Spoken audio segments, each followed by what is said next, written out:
गरीब किसान। ये कहानी एक गरीब किसान रमेश की है, जो एक छोटे से गांव में रहता था। रमेश के पास केवल 2 बीघा जमीन थी, जिससे वो अपने परिवार का गुजारा करता था। वह जमीन उसके पूर्वजों से मिली थी, लेकिन इतने छोटे खेत से उसकी जरूरतें पूरी नहीं होती थीं।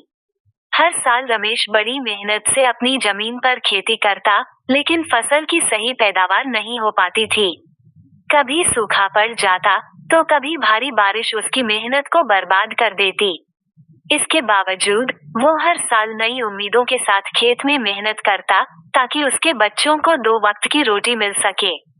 एक साल रमेश ने बैंक से कर्ज लेकर अपनी फसल के लिए बीज और खाद खरीदे।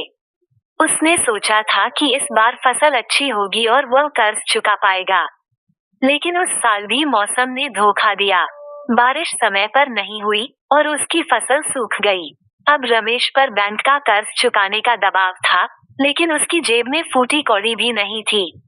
रमेश ने कई जगह मदद के लिए हाथ फैलाया, लेकिन कोई रास्ता नहीं मिला। गांव में कुछ लोग उसे सलाह देने लगे कि वो अपनी जमीन बेच दे और शहर जाकर मजदूरी करे, लेकिन रमेश के दिल में अपनी जमीन से गहरा लगाव था।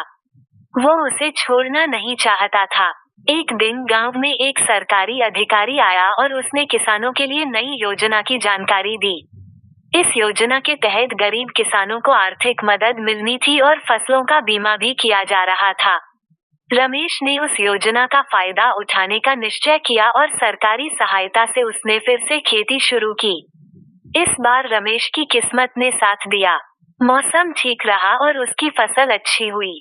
उसने न केवल बैंक का कर्ज चुका दिया, बल्कि अपने बच्चों की पढ़ाई के लिए भी पैसे बचाए। अब रमेश को भरोसा हो गया था कि मेहनत और सही समय पर मिलने वाली मदद से उसकी जिंदगी बेहतर हो सकती है।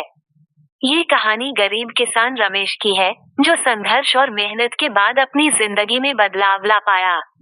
उसकी मेहनत और हिम्मत ने उसे यह सिखाया कि विपरीत परिस्थितियों में भी हार मानने की जगह समाधान ढूंढना जरूरी है।